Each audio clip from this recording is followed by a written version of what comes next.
Okay, we are. I want to make sure we are recording. I think we are. So, hello everybody. This is Dee with Unplugged Grief Ministries. You might notice my camera is a little bit different because I've had to get a new camera. My camera um, on my laptop died on me. Out of the blue. I was ready to. It was during the Global Grief Conference, and I was about ready to go up and do my thing, and it was working 1 second, and the next second it just. So I had to figure out how to do it. So I had to invest in an external camera, which I find that the picture is beautiful. So I'm Dee again with Unplugged Grief Ministries, and you know what? This season we've been trying to do something a little bit different because I believe every one of us has a story, but every one of us also has a story that teaches us about something, about life, about grief, even mental health. So it is our job as grief educators and grief supporters to be able to share all that with each one of you because we feel it is an important thing. It's the way society. Um, we were just now talking about how Hazel and I a few minutes ago, how society has taught us how to do this, and this, including grief, but they never teach us how to really um, take it and learn from it and be able to help and support and love each other with it. So one of the most important things that I feel as a grief coach is to bring in all these people I've met through the Global Grief Network and who have the skills and the knowledge to teach you through their experience how to properly grieve without society telling us how to do it. And there's a reason why I said that. Because unless you go through the experience that many of us have gone through, you really never understand grief. I mean, we all think we did. I thought I did. I honestly thought I understood grief, especially when someone loses a child. And I used to think that all these people I knew who lost a child knew what they were crazy. And until I lost my son, then I began to understand what they were going through. And I slapped myself for being ignorant. So we're here to help you, to educate you, but to love you and support you and to pray with you if you want prayer, because we really want to uplift you and to encourage you. I've always said this in the past. The 7-letter word for encouragement is comfort. Okay? And that's the whole purpose of us educating you, is to bring that comfort and that encouragement to you every day. So tonight we have Hazel Jones here. She has gone through an experience uh, as a bereaved mother, right? Yep. And she's going to teach us something that's going to help you, that may be able to help someone else. Because I think once we as society learns how to properly grieve and how to properly and effectively comfort each other, then we will be in a different situation, all of us. We will be in a better situation. It may not be 100% better, but it will be much better than it has been. So Hazel, I'm going to give Hazel the floor. And then at the end, we're going to do question and answers. And I am going to mute myself, as I told Hazel, so that I try not to interrupt, because you all know how I like to talk. And if I hear something that somebody says something, usually it triggers my thought to say something. So I'm trying to train my tongue and my thoughts to hold back, you know. But sometimes, you know, it happens. So be patient with me. And Hazel, I'm thankful that you're here, that you have something to teach us and to encourage us with. And I pray that that by doing this tonight, someone will be blessed, someone will be encouraged, someone will be inspired, someone will be uplifted from hearing your story. So you have the floor, and I'm going to mute, and everybody sit back and enjoy, take notes, because you may have questions as well at the end. It's yours, Hazel. Thank you so much, Dee. As she said, my name is Hazel Jones. I'm originally from England. I now live in Milwaukee, Wisconsin. Big weather and cultural change, I will say that, which is shocking to the system. Back in 2012, myself and my husband fell pregnant with what would be my second child and my husband's first. My pregnancy was eventful in the fact that I had morning sickness terribly, literally from morning, noon, and night. I was sick all the time. But nothing that really concerned me. I learned how to control it. And I was never told by my doctor when I brought it up to him that I should even be concerned about it. It was just it's one of those things. It's one of those things. It's something that every pregnant woman has. And it's a misconception. It's just morning sickness. So I was led to believe that this was the norm. Around July 19th, my son was actually due December 4th of that year. But July 19th, I started bleeding. I got myself ready to go to the hospital, was on the phone with the doctor, and he said, no. Go and have bed rest. Just go to bed. You have an ultrasound with us next week, which was the 26th of July. Go to bed. Stay on bed rest. I don't want you doing anything. He said, I'm not concerned. Your placenta is laying low. You know, you said that you're active a lot. I'm not worried. So I did. However, the Tuesday before the 26th, so it was actually the 24th, something in me changed. And I swear on everything, that was the day my son passed away. Everything in my body felt different, and I should have listened to myself then, but I didn't. I went to my ultrasound on the Thursday, myself, my husband, and my eldest son, who is actually, behind me here. This is my eldest son, Robert. He's now going to be 23 this year. He was 12 at the time. We went to the hospital for my ultrasound. You can imagine how excited we were. We were looking forward to seeing this beautiful baby on a screen and, hear a heartbeat. We went in, all three of us, and it never occurred to me when they started doing the scan that there was no movement on the screen. It never occurred to me that I wasn't hearing a heartbeat. I was just marveling at the fact that there was this little baby on the screen. I remember the tech saying, I got to go get a doctor because I'm having some issues with my equipment. The doctor came in. My husband walked out the room because I wanted to know what my baby was going to be. My husband was like, I'm not knowing. I want it to be a surprise. Myself and my eldest son were like, we're finding out. You can go out the room. We're finding out. So the other doctor came in and said, and I remember the words, there was no compassion.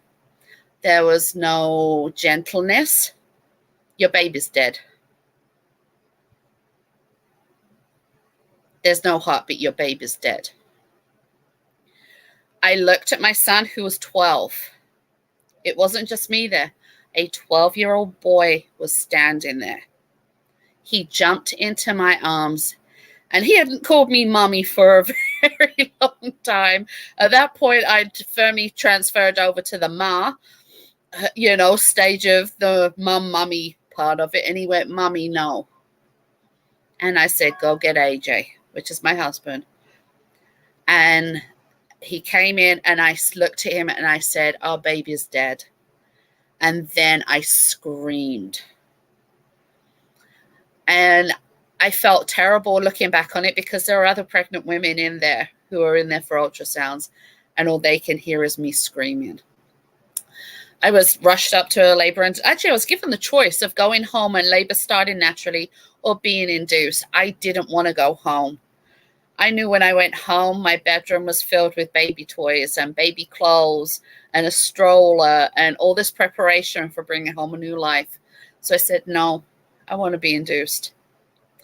We went up to labor and delivery and started the induction.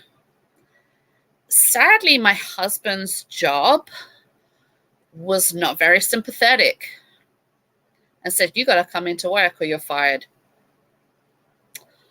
So in the depths of his own grief of finding out that his first biological child had died, they made him go to work. I sat in the room that day by myself. My son, I didn't want him hanging around the hospital. I got hold of somebody who he was very good friends with and his mom and said, look, could he be with you, please? And he was gone. And I just sat in that room and cried. And the nurse and staff were coming in and out. Are you okay? Are you okay? And it's in our nature to say, yeah, I'm good. I'm fine. Everything about me said I wasn't. Everything. But the nurses in labor and delivery are trained to deal primarily with bringing life in the world. So having to deal with bringing death into the world was something they weren't well trained for. I spent 2 days in labor. The second day, my best friend and my son's godmother came up the hospital. And as weird as it sounded, and I heard some of the nurses saying it was weird, we laughed. We told jokes, and I was crying while I was laughing. And my friend looked at me and said, it's okay to laugh. It's okay. And then we spoke about my baby. I didn't have any names at that point. So we sat there writing down names, and we went through the same thing where you're writing down names. And she was like, don't you remember such and such who had that name and who we weren't friends with? It's like, oh, yep, that one's off the list. Like every parent does. And then at 1:34 a.m. on July 28th, 2012, this tiny little 6.5-inch long baby weighing 3 ounces, who was the spitting image of his dad, came silently into the world. The only people you heard cry that night were myself, the doctor, and the nurse. I didn't hear my husband cry. He was crying, but I didn't hear him. And I named him Matthew, after my brother. His full name is Matthew Aaron Jones, named after 2 wonderful men in my family's life who we absolutely adore. And we thought, what a better name to carry than Matthew Aaron. And I held him, and he was so tiny. But that little 3-ounce baby boy, the weight of him I carry today. And sometimes it's a very lightweight. Sometimes that weight is crushing. But he's my weight to carry. So after being discharged from the hospital, I was lost. And I mean completely lost. I went home, and we had forgotten that my husband was going to an event with a bunch of friends. And we hadn't really told anybody what was going on. We were going to wait till I got home. And our friends were at the house. They're like, where have you been? Where have you been? We've been waiting for you. It was like, oh yeah. And I said to my husband, you can go if you want to. I would just want to go to bed. I just want to sleep. So he went, and I slept, and I cried, and I slept. And then we had to prepare for funeral. We prepared for a memorial. And my son's funeral, it was on a beautiful day, beautiful August day. And there was black and red butterflies everywhere. And I mean everywhere. And if you know Wisconsin, we don't get a lot of black and red butterflies, but they were everywhere. And to me, it was almost as though my son was saying, Mom, I'm good.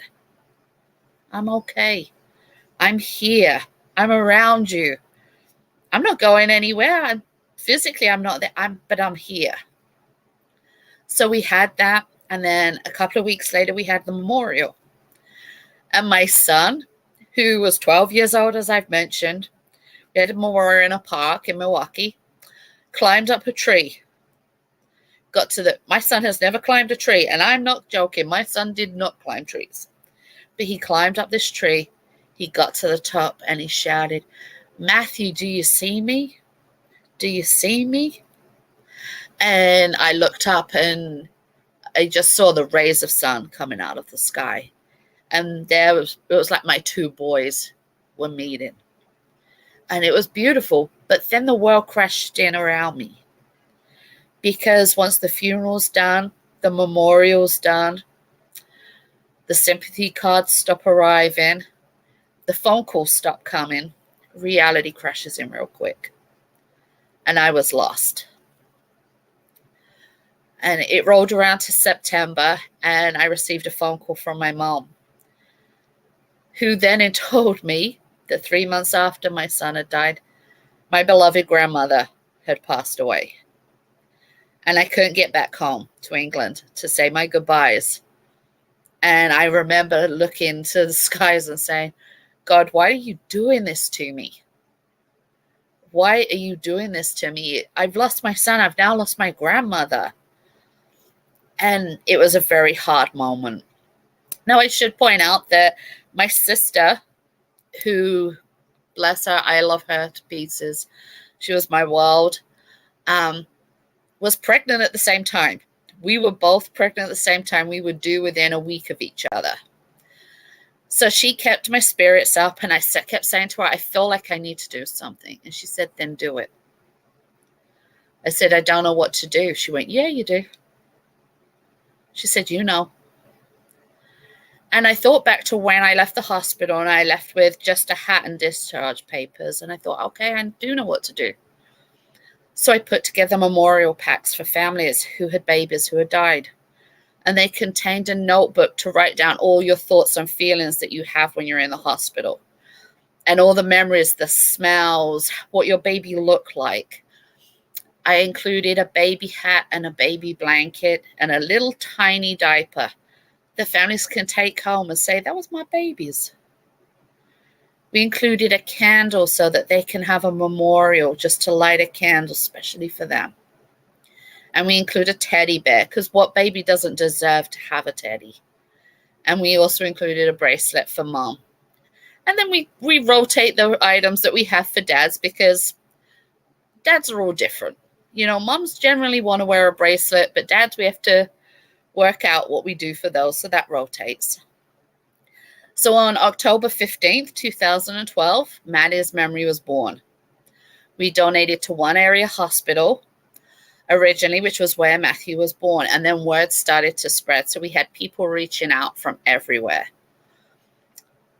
But then we faced another tragedy, and 2012 hit my family very, very hard. My sister gave birth on December 4th, which was my son's due date, at 11:45 p.m. And we joked that Matthew was kicking my niece out, saying, "You know what? We're going to make this day happy. We're going to make this day happy." And she came screaming into this world, an angry little girl. And we laughed and said, "She's angry because Matthew kicked her out. She was comfy. You know, she had no intention of being born just yet." And my sister started then complaining that she had pains in her chest. And the doctor kept saying to her, "No, it's because of delivery. You stretched your muscles, you stretched them, they're pulled." She's like, "No, it's different." And no one would listen to her. On December 16th, 2012, at 7:30 in the morning, I woke up to a message saying that my sister had died. She had died 12 days after giving birth to my niece. So in the space of 6 months, I lost my son, I lost my grandmother, and I lost my little sister. And I felt the world crash in on me again. I hated God. What had I done? What had I done that he took away 3 of the most important people in my life from me? And I got told I was wrong for being angry. I got told that God doesn't make mistakes. But when you're in the throes of grief, you don't want to hear that. You want comfort. You want love. You want support. You want to hear you're wrong. So we bravely made it through to 2013, and we kept on doing what we were doing in regards to donating to area hospitals. And then a friend of mine said, I've got a gift for you. Okay. She said, I've paid for your tuition to become a bereavement doula. Like, what's one of them? And she said, we'll go through it together. And we went through it, and I was like, I can do this. I can do this. So I trained to be a bereavement doula, and I thought about of all the things that I needed during my labor with my son that would have helped me by having someone there. And I thought, this is what I've got to do. I have to be there for these families. I have to help them. I have to be their voice, because when you're in that situation, the questions you have come after. The questions you have happen when you're at home, when you're like, oh, I should have asked. Why didn't I ask? Why didn't I question? And I thought, you know what? If I'm there, I know those questions I can ask. So I trained. I worked my butt off so I could finish as soon as possible. I finally passed everything I had to do. And I was a bereavement doula. It was great. I had purpose. We were still running Matters Memory and helping families. And we'd expanded at that point into making bereavement folders where info was put in there that helped families, that said, look, this is what you're experiencing. These are the support groups you can turn to. These are funeral homes that will work with you. This is what you need. This is the help that you need. Read it at your own leisure. The whole point in grief is not to rush in and think everything has to be done this step, this step, this step. That's not how grief is. Grief sometimes does come in steps. It sometimes comes in, okay, I'm stepping into the anger mode today. Because trust me, it still happens for me nearly 11 years down the line. The sadness overwhelms you. Happiness overwhelms. Everything will come in its own time. So I started dealing with families who were going through what I did. And my name spread. And I was known as Hazel, the dead baby lady. Didn't bother me one little bit because they knew my name. They knew who I was. And Maddie's memory started to grow at the same time. So then my name got dropped completely. If somebody refers to me as Hazel, I'm like, oh, yes, that's me. Because I'm Maddie's mom. Or I'm just Maddie. You're Maddie, right? And I say Maddie's my son, but yes. So that's how it happened. And by becoming a bereavement doula, I was able to do all the things that I wish had happened with me. And that was able to help families through the toughest time of their life, but also remind them that up until the point that they were told their baby had died, or up until the point that their labor was turning bad, everything up to then, they were excited about. This baby was everything they wanted. This child is loved, and a lot of cases already named, and had clothes and a bed to come home to. So let's celebrate that child. So while a lot of other organizations who do similar work to what I do, when it comes to, because we also do the burial gowns for them, We'll do the white burial gowns and the cream burial gowns. We're doing hot pink and greens and yellows and every color of the rainbow and sports teams, because trust me, if there was something small enough for my son, he would have been buried in a Milwaukee Bucks clothing. No lie there. My son and my living son and my husband and myself are big Bucks fans. So we wanted every family to have something that was unique to their family. And not everybody is a white and cream person. We love things in different arrays of colors, so we made that available. And that's one thing that makes us unique, is that's what we have done. So with all of that and helping families, I found where my grief and where my anger and where my raw passion lied. It lied in turning this into a mission to help others. And at times it's very draining. It really is. This is not a sort of work you can go into lightly expecting to skip home at the end of the day. There are days where I will lock myself away. There are days when I just cry. There are days when I'm angry.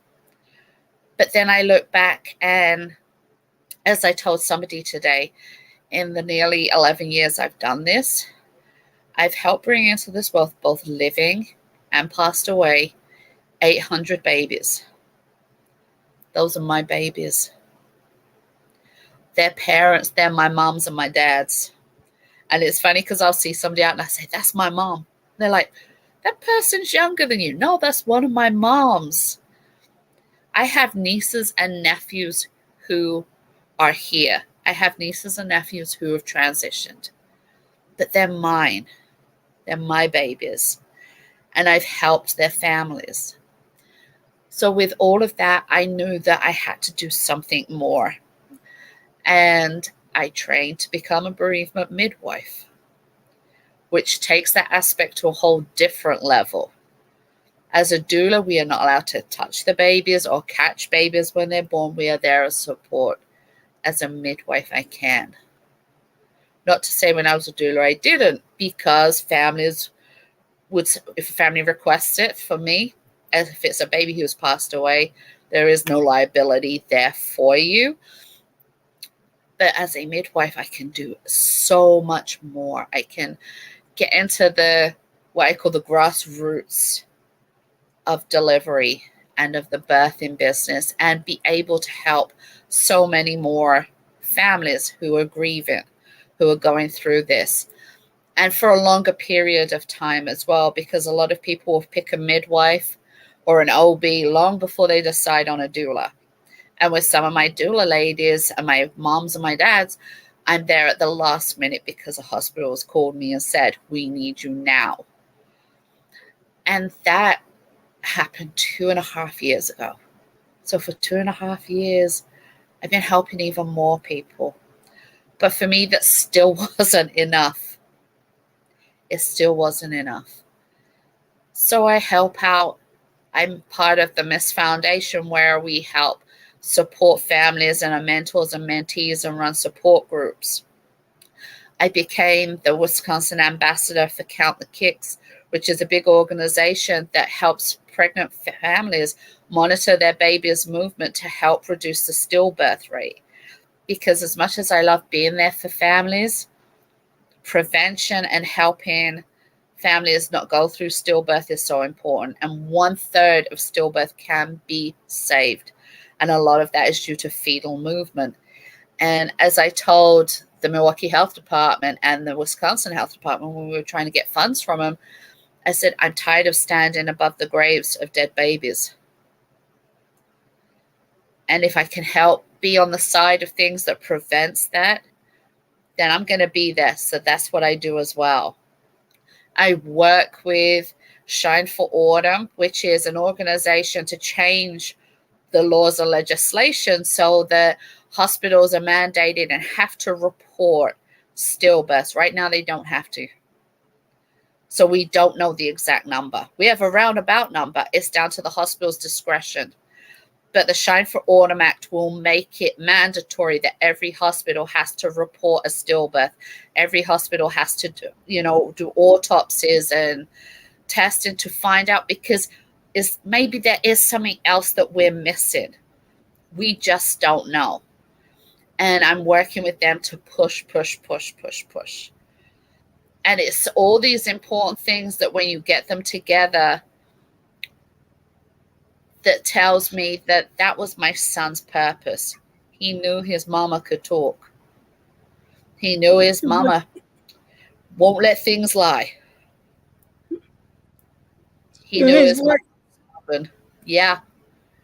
And my son's 11 years old in July, but he's changing the world already.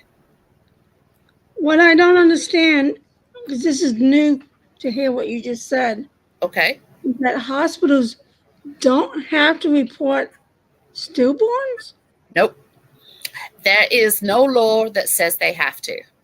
And it's only over recent years that hospitals have been, and they're not even required to do that. You have to fight to get a certificate that says birth of a child resulting in stillbirth. There is no birth certificate in a lot of states.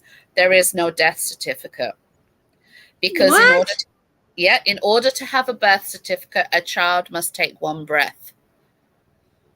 In order to have a death certificate in some states, you have to be alive before you die, basically. And by that meaning a breath outside of the womb.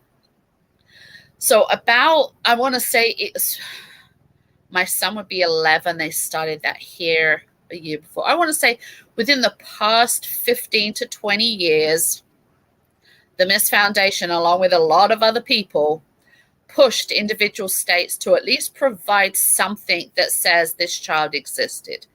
And then there was a lot of arguments as to the viability of babies. When is a baby considered viable? Some states, they consider a child will live outside the womb after 20 weeks, some after 24. So anywhere between 20 and 24 weeks. Certain states will now provide a certificate resulting in stillbirth as an official document. But hospitals don't all know that. It's not commonplace. Whereas with a birth, okay, here's the form for your birth certificate. Here's a form for Social Security. If there's a death, here's the form you fill out for death. I had to get a senator involved in getting the forms from Madison's Vital Records Office for me to be able to get the certificate. And it took I applied at beginning of September. It took until round about Christmas of 2012 for that to come through. And as I say, I had to get, God bless him, Senator Larson, to be involved to get that. And he used his powers to get it. But the child was considered alive at one point before the heart stopped. And see, this is where the issue is, and why there are certain laws that, it brings up a lot of issues, because under certain, as I say, it's not all states. Now, a lot of states are slowly changing that. There are states within the country who are doing a birth certificate, a death certificate, and also the stillbirth certificate.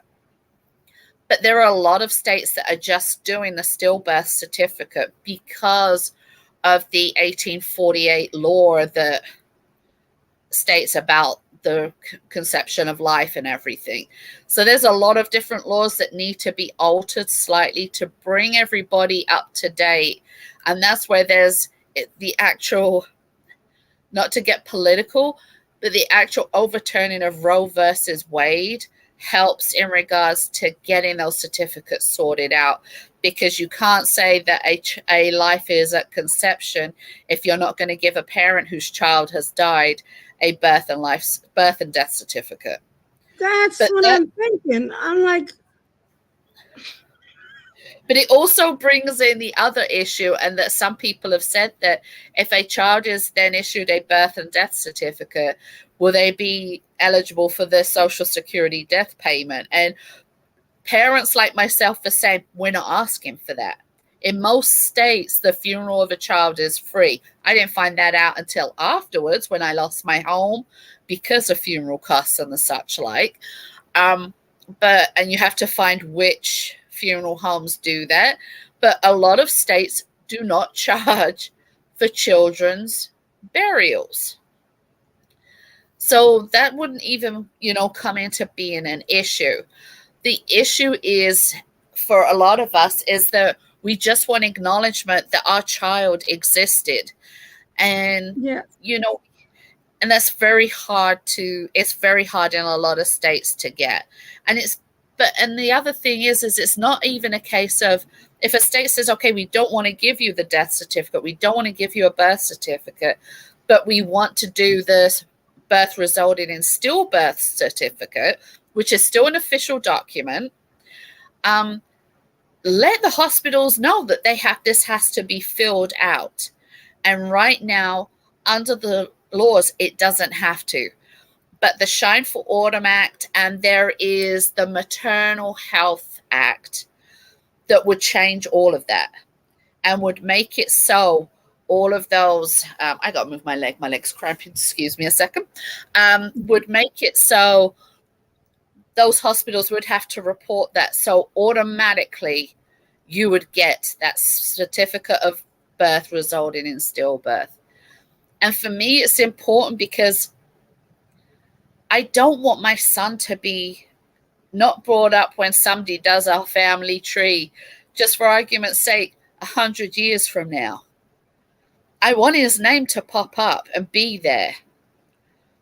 And it's only actually from what we've looked at, because we do a lot of research. I was doing the research about the certificates and everything.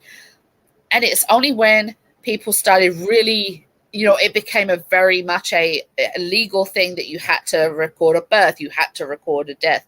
But prior to that, as you probably know, families wrote all this information down in their Bibles. They had the family history in their Bibles.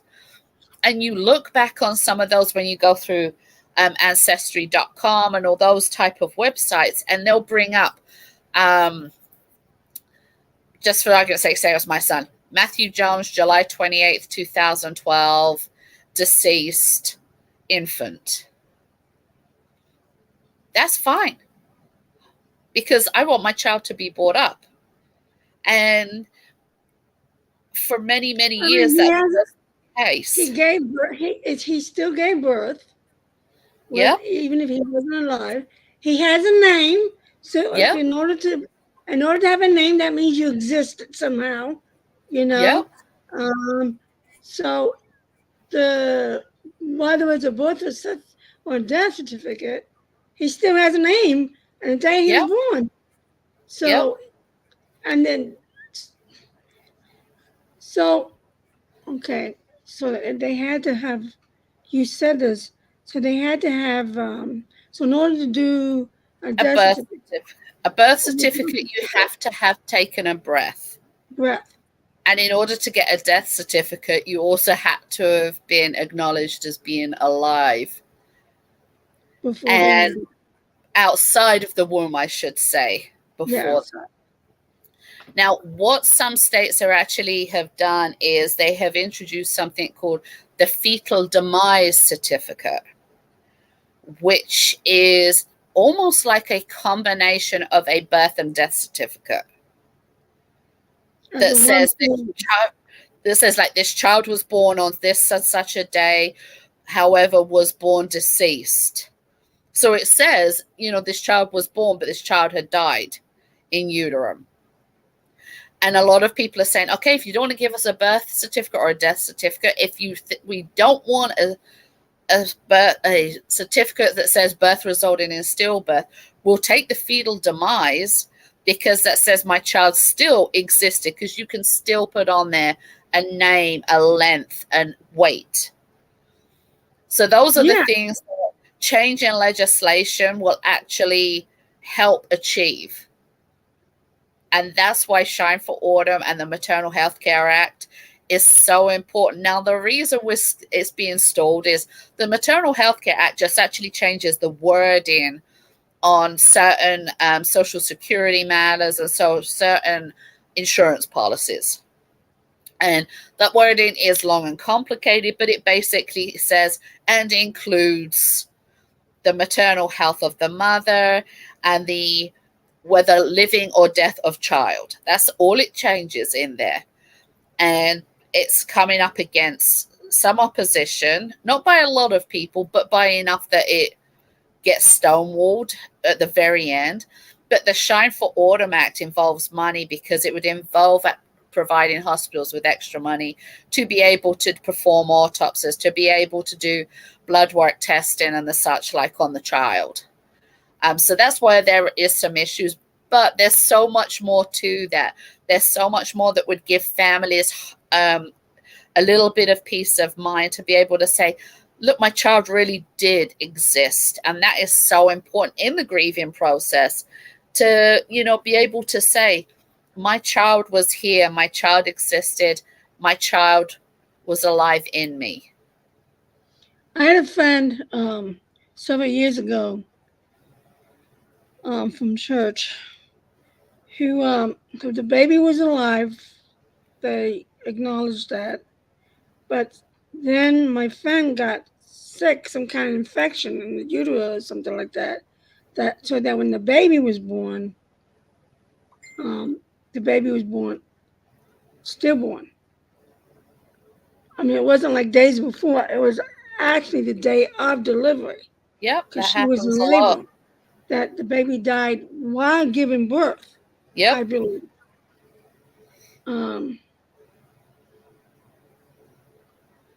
So I mean that, and she barely lived. She had to be on life support for a while because she got very sick due some infection. Anyway, the doctor really screwed her up big time.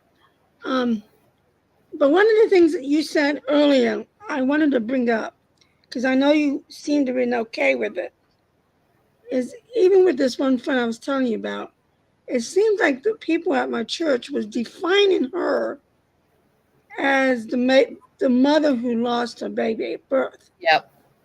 And she didn't like that. She didn't like being defined as the woman that lost her baby. She wanted to be defined of who she is. Yep. I am Kayla.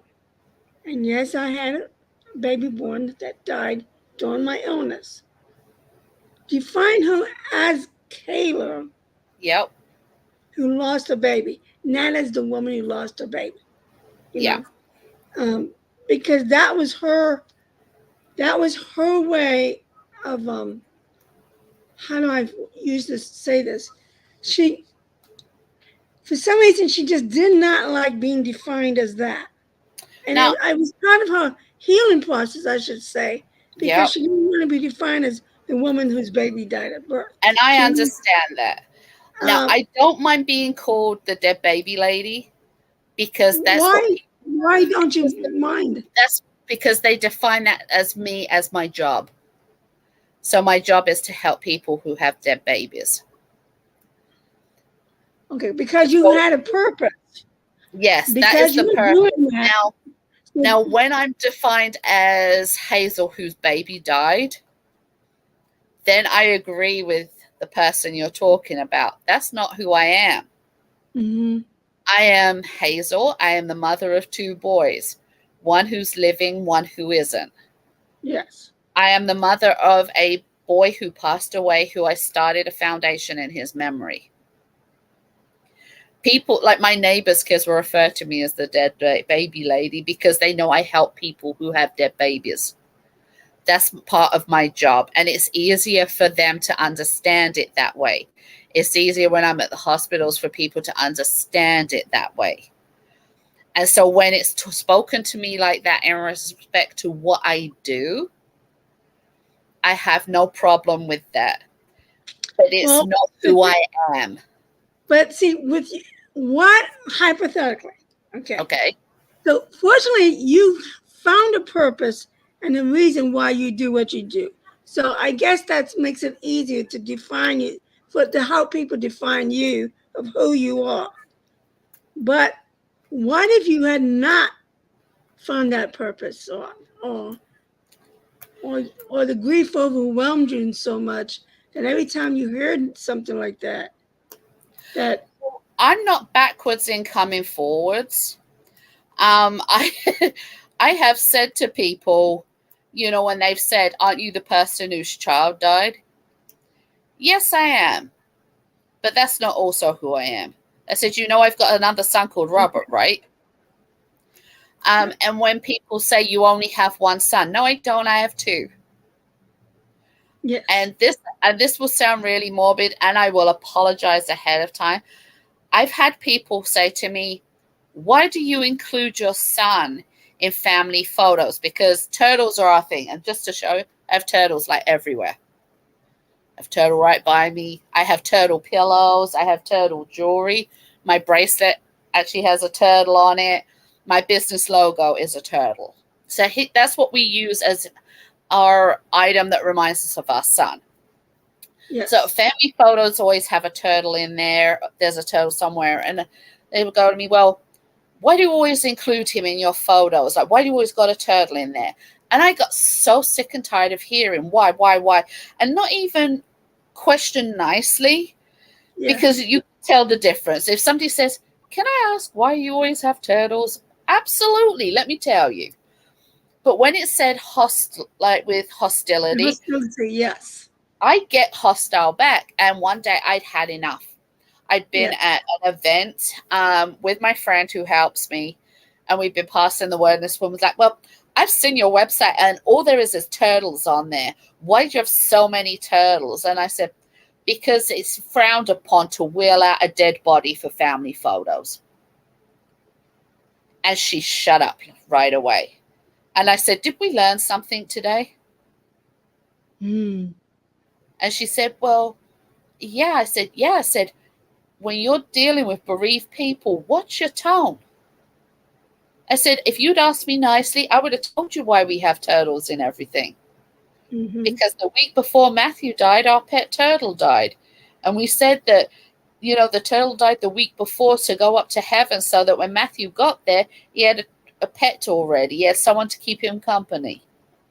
Mm. That's why we use turtles." I said, but to come, I can't even describe this woman's aggression when she was speaking. And I will honestly say, I will answer people in the same tone that they come to me as, which was why Yes. I was so hostile and so brutal back to her.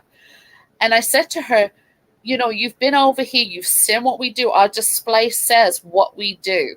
So why did you think it was okay to be so hostile over something?"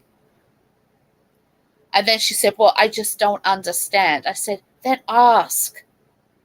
But Ask." but ask, yeah. But be careful how you ask. Yeah. How you ask, because sometimes we can ask, like you said, in a hostile way, or in another ineffective way that Yes. can cause confusion, but that can also cause emotional pain. So Exactly. it's like how we try to teach people to become effective comforters. You have to be careful what you say or how you say it, Right. because that alone can throw somebody off and get them angry, because they're already in pain from the loss. But when you have somebody else that comes to you and says something in maybe in a hostile way, or and I hate to use this word, in a stupid way, because they Yes. don't know that they're saying something stupid.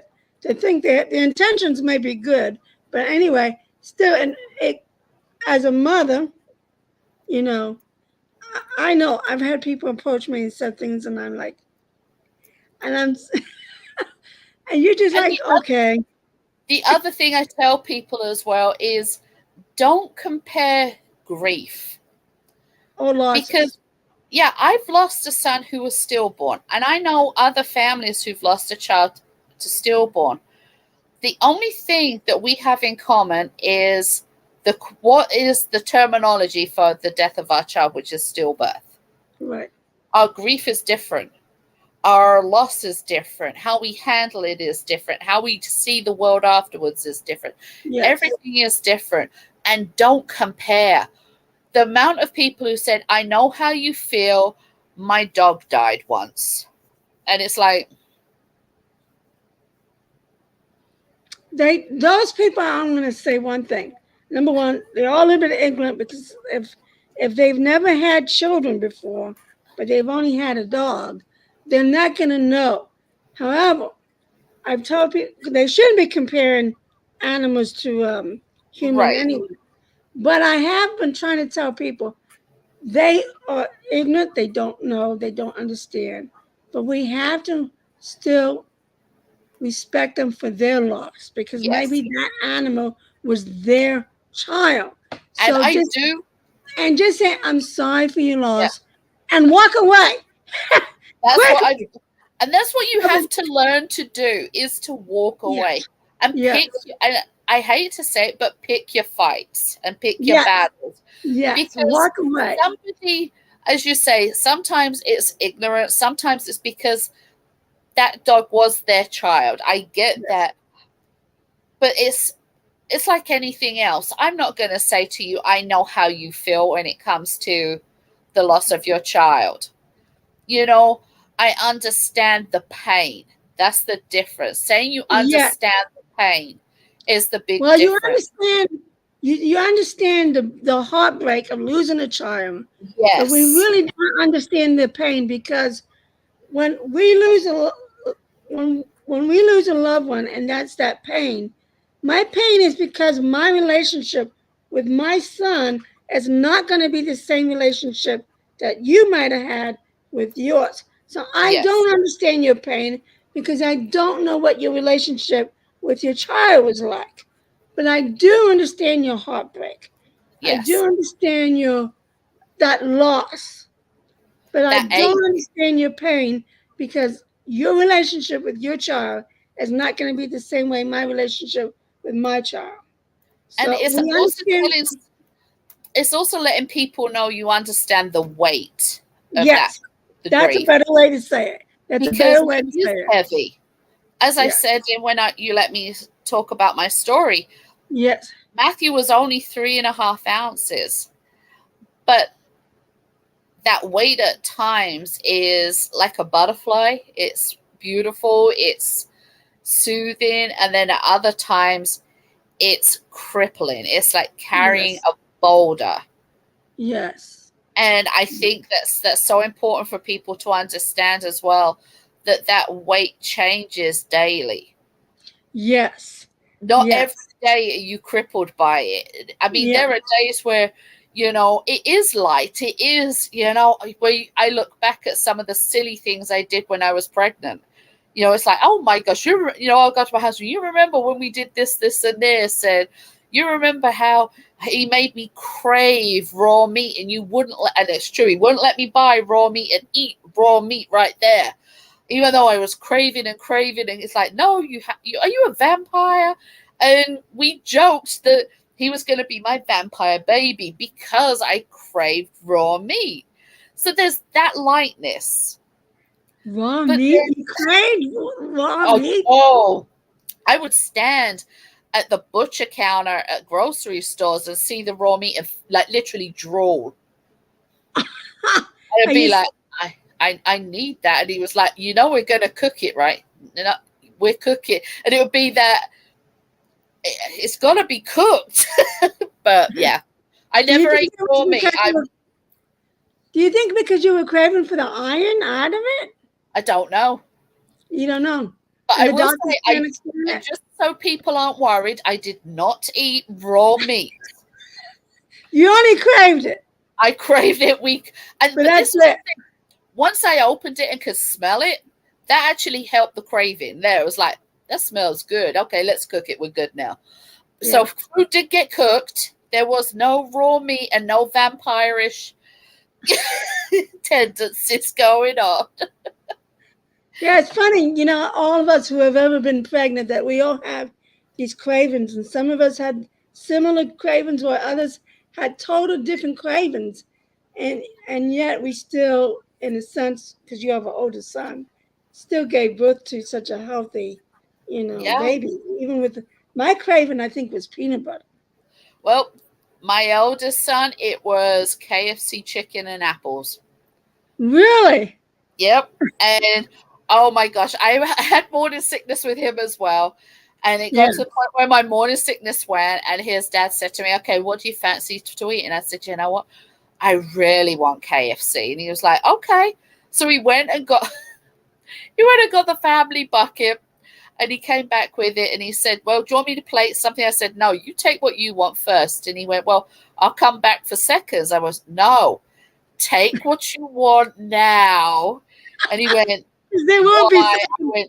I said, "Because," I said, "this is it." And he looked at me, and I remember him going, "Oh dear God." And yeah, it was anytime I could get KFC. Oh, mm.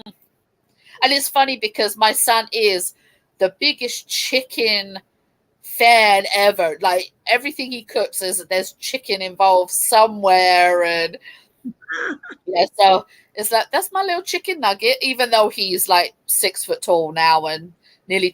23 years old, he's my chicken nugget. But yeah, So Hazel, tell us where we can find you. Do you have a okay. So website?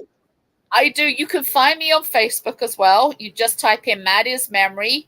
And if you look at my name here, you can see the spelling. It's Matties Memory. And look for the turtle logo. That'll be me. You can find me on my website. My website is maddiesmemory.org. You could also type in maddiesmemory.com. It will take you to the same place. You can find me there, and you can see everything that we're up to, everything that we do, the different organizations we work with as well. Right. Did I can't remember. Did you tell me you wrote a book or you're working on I a book? did. I have actually written several books. One of them, my very first one, it's actually under my maiden name, which is Hazel Flint, and it's called A Walk Through the Storm. And that is actually a collection of baby loss moms who came together and gave me their stories of their loss, and we put it all Oh, okay. together. So it's a collection of the different losses as well. Yes, And yes. I did another one that is called The Long Walk Home, which is my story. And it's not just my loss story, it's my story of coming to the US and leading up to, I actually wrote that 7 years ago. So it's leading up to where my life was 7 years ago. There is a pregnancy and infant loss resource book out there that we've done, which is broken down into various states. And we also actually recently did a children's book that is called A Turtle's Adventure. And that is Mm. actually basically, I want to say in a roundabout way, um, a story of my son finding me. How he Oh, was a little egg on the beach that he hatched, and he looked for his mom. And then we're reunited. And for me, that is his story of leaving me, and then eventually me. Obviously, one day I'll be back with him.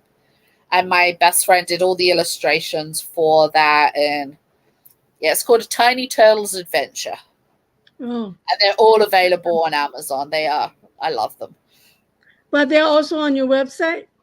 They are on my website too, yes. Okay. Okay, good.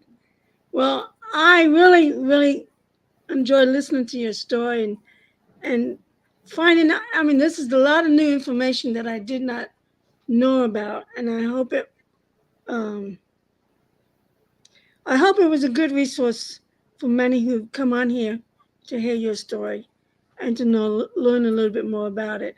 And do you know if you have a similar program what you guys are doing up there here in Florida? There are ones all over the place. The list is like very expansive. So if you're looking for something that is similar to what I do in the area that you live in, all you need to do is actually do a Google search and type in baby loss programs and then type in what state you're in or what country, and it will pop Okay. up all the different ones. So in your case, you could put baby loss programs Florida, and it will bring them up. And there are so many of them, and you'll find that there's a lot of national ones like Miss Foundation, Share, and you can go to them and type in where their resources are, and they will also take you to find places in your area. But just by typing baby loss programs and then the state or the country you're in will pop up at all of them. Okay. Thanks for telling me that. No 'Cause problem. that is, wow. It's just, I, I know it's been many years, but I'm still gonna say it. I'm sorry for your loss, Thank you. And I'm sorry for yours too. and I'm sure Maddie would have been a wonderful kid, probably a smart, funny kid too. Um, Probably, yes. and he probably would have grown up to be a wise man, a wise old man. I think so, yeah. And in a sense, in a sense, he is because Yes. he's leaving all this. He's letting you be the voice, you know.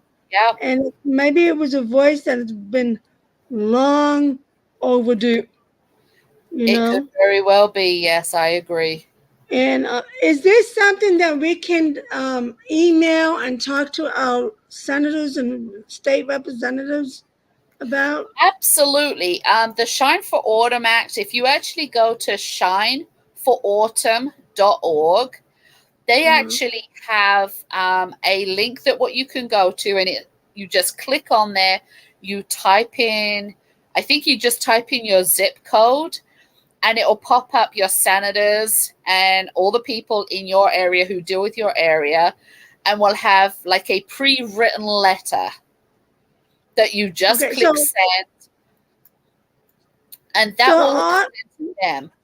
are, are you guys still working with Congress with these new laws and amendments Oh yeah, on this issue? because we're trying to push this forward to be passed this year. So it's so important to get this information out there. So if you, as I say, go to shineforautumn.org. I think it's shineforautumnact.org. But if you Google Shine for Autumn, it will bring up the website, and there'll be a bit that says, what can I do? You click on that, and it has a link. Literally, all you do is click on that link, you type in your zip code, and it will bring up every senator and congressman who deals with your immediate area.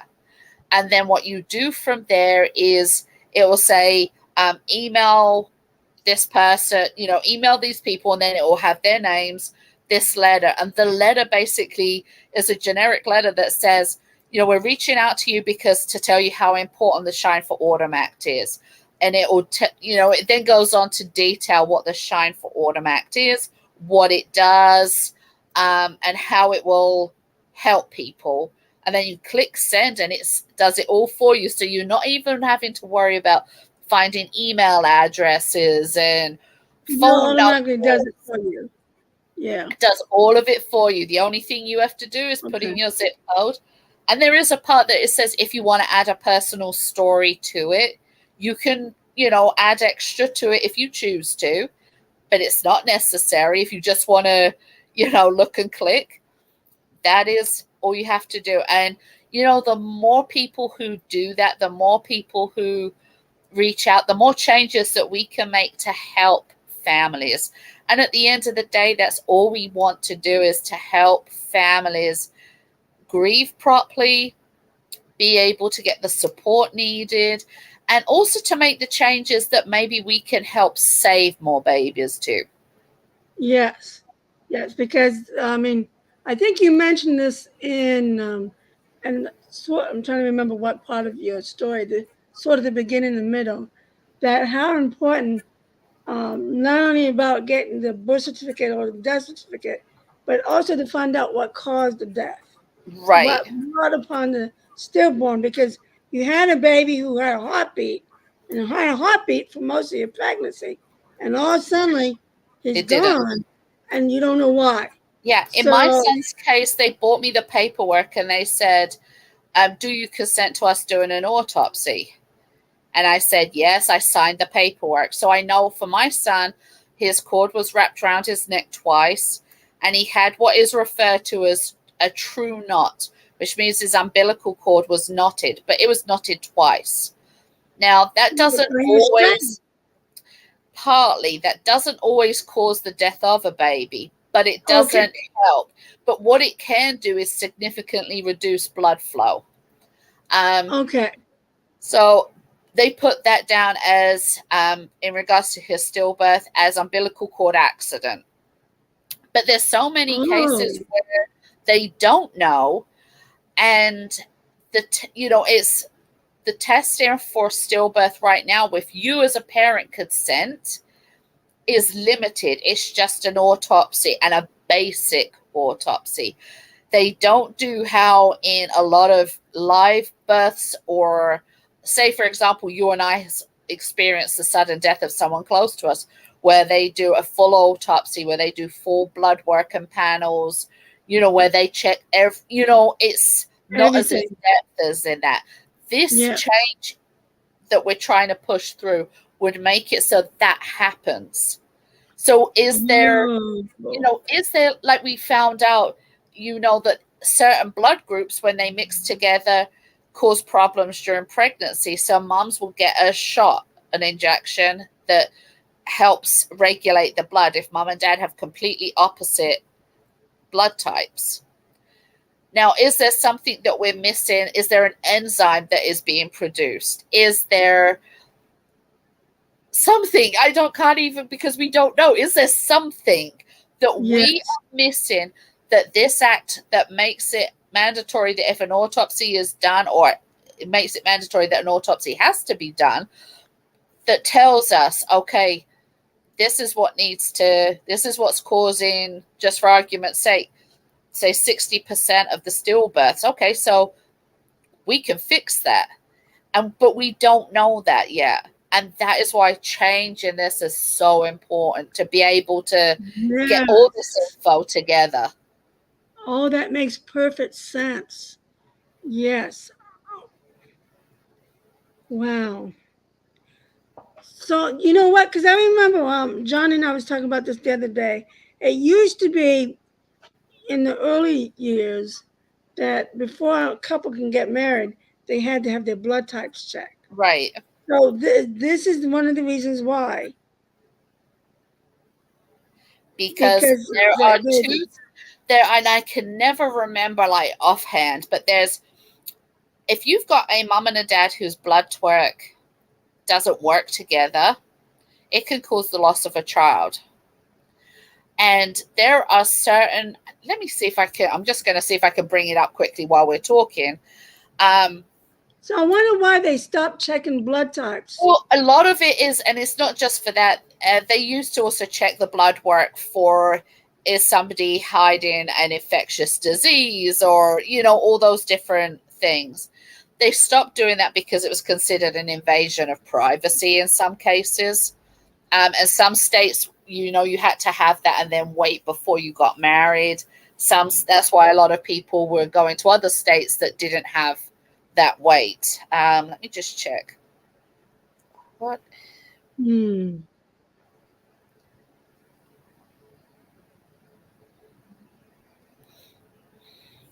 That might explain some other things as well. Yeah. Trying not to say it without it becoming a political issue, but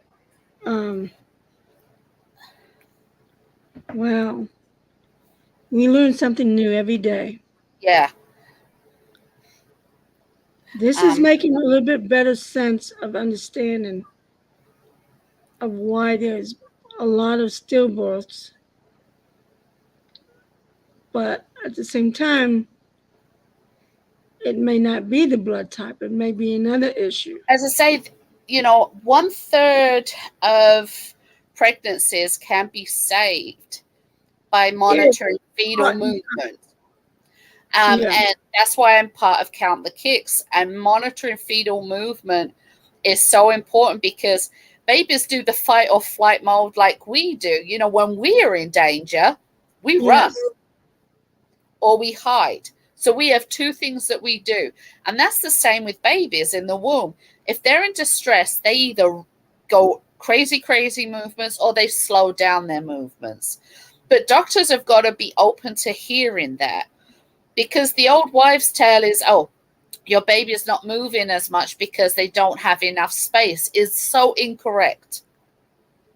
You know, you will be feeling your baby more and more as the more pregnant you get.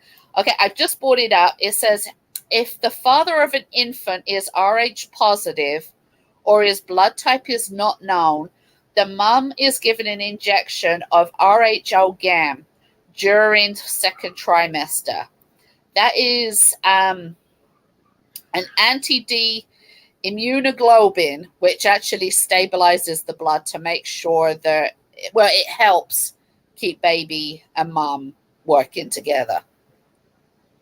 I can never remember the technical terms for it. That's why I wanted to look it up so I didn't completely butcher it. Wow. I have like 1,000 questions that goes through my head, and I'm trying to. This just now makes so much sense. So my other question is to this that I just now remembered.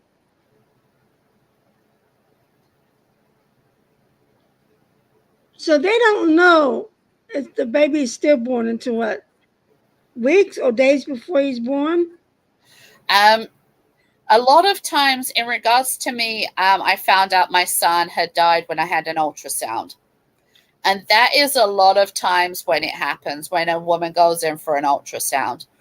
Or if they, discover that they realize, what, I haven't felt my baby move for a while. And they go in and be checked out. There are some tragic cases, as you mentioned, with somebody who where literally during delivery the baby dies. And that can happen. And as I say, it's so hit or miss as to finding out when a baby dies because of so many different other things. That's what I was just going to say. Because it's so nowadays, difficult. all this new technology, you would think that they would catch what might have caused the death. Well, and that is part of the problem.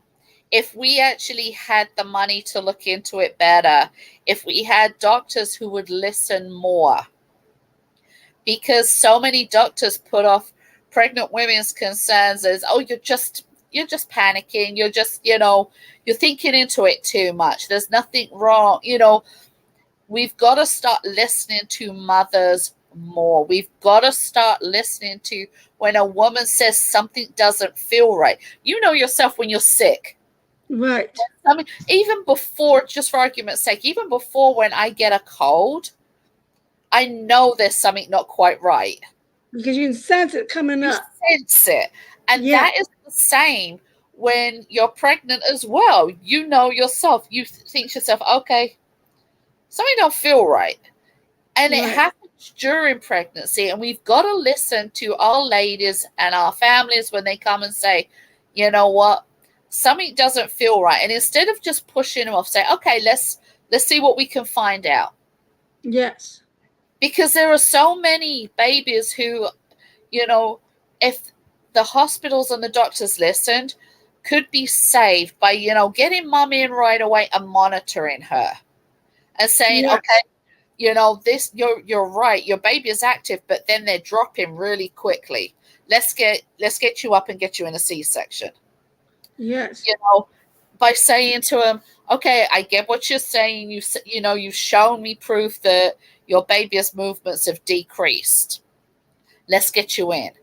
If you're saying, I just feel strange, let's see what you mean by strange. Because I had a friend of mine who, her daughter was stillborn. She went to the doctor saying she felt really off, but she couldn't pinpoint what it was. He said, well, is it a headache? No, I just don't feel right. He dismissed her, and she had the beginning stages of preeclampsia, which is high blood pressure. And it was not caught until it was too late. So there's so many different things that if, the medical profession in itself just stopped and listened, that maybe, just maybe, we'd be able to save more parents from going through what I had to with Matthew.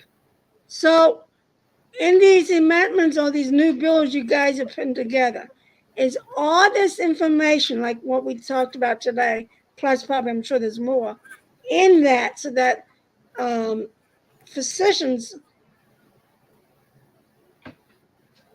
I'm trying to find the right way to say this, so that physicians don't ignore the mother to That prevent. is what is that is in there, and It is part of it. it's a very long bill that they're trying to get to go through.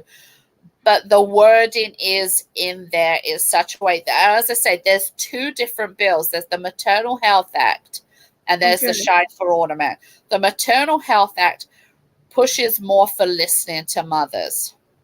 The Shine for Autumn is part of the Maternal Health Act, but it's also what happens if we don't listen, basically. But both of them have the wording in there that says, doctors, you need to stop what you're doing and listen and investigate. And that's basically what it is. A lot of us with insurance, our insurance is covering already blood tests and everything. So put this mom at ease. Even if it comes back that there is nothing wrong, perhaps she is just, being oversensitive or whatever. Send her home with the paperwork that says your blood work's clear, your baby's fetal movements are great, your baby's heartbeat is great, everything is going good, you have nothing to worry about, because that will put that woman at ease. Instead of sending her home saying it's all in your mind or you're just being oversensitive, and she's going home worried still. So better be safe than sorry. Absolutely. Yeah. Absolutely. I remember, I don't know if you had this with your son, your oldest son, but I remember when I was pregnant with Timothy, my OBGYN used to put the monitor, in the belly. Yep. So not only did you hear the heartbeat, but you also can sense the movement. Yep. And I always had to push a button when I felt that movement. So that gave them an idea that the baby was moving around. Exactly. But I remember he really moved around when Roseanne, remember the show Roseanne came out in 1989? That show, I used to lay in bed after I came home from work and lay in bed and watch that show. And I used to laugh so hard that even Timothy was kicking his and it would hurt because he was kicking. So I knew he was very active. Yep. Especially when I was laughing so much. So that gave me, some kind of relief, even if it hurt. But at least I knew he was being really active. Right. And I really appreciate that the OBGYN was smart enough to keep, he did this several times, but I think he didn't do it the third or fourth trimester. But that's probably why they do that, to make sure that the baby is moving. And I'll show you what Count the Kicks is. This is the app on my phone. This is Count the Kicks. And then you just hit where it says start counting. Yeah. And then it says, how many babies are you pregnant with? Oops. Well, we'll just say I'm pregnant with one, even though I'm not. But then you get this. And what you basically do is it says, okay. When I feel a kick, and if you can see, the little lines are going around the footprint. Yeah. Oh, yes. Then it gets to this and it says, okay, how was the strength of this baby? So you can say, okay, those babies' kicks were strong today. And it's got a section where you can put additional notes. So you could type in, if, for argument's sake, say it was a lot faster, took less time to get there, was a lot slower, took more time to get there. And then you just hit finalize session, and then you'll get a graph like this. Oh, wow. And you can go into your doctor and say, look, Oh, wow.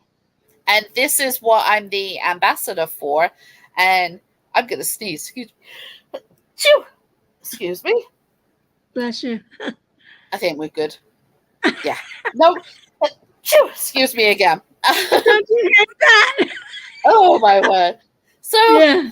you can then, Wow, this is I wish where I'm, that was around in the yeah. 80s. So when And did this come out?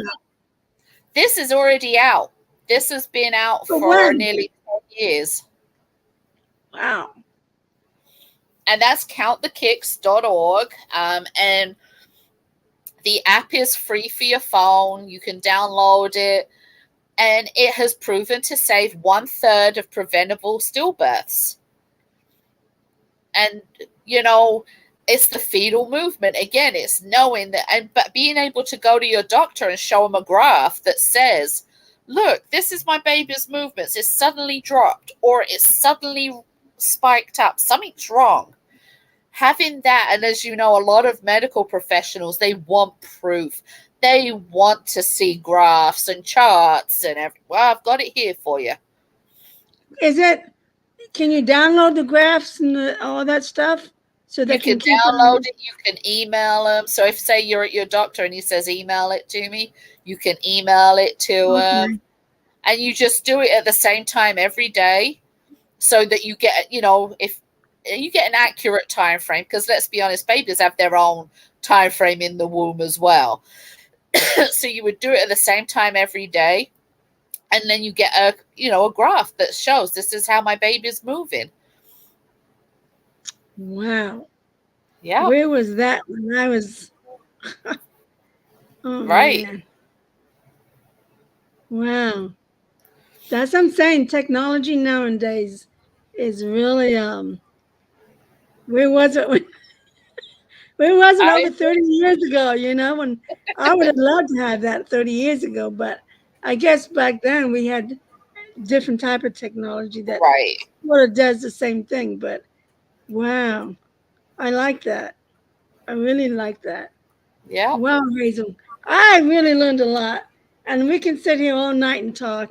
And I don't think we want to, but um I I I am anxious to rebook you again maybe this fall or this Anytime. winter. Yep. Uh, Just send me a and, message. and learn some more. Hopefully by then you will have a little bit more answers, Oh, especially yeah. with the bill and the amendment and the more, because I think a lot of people, a lot of women, a lot of mothers would probably like to learn more about this kind of stuff. I I mean, I'm in my prime now that I will never have another child, unfortunately. But I learned a lot for me to have known that I did not know. And it would also give me a little bit better understanding of what some of my friends have gone through. And I'm really thankful and I appreciate you being here tonight and sharing this information No and problem. and helping us understand this a little bit better.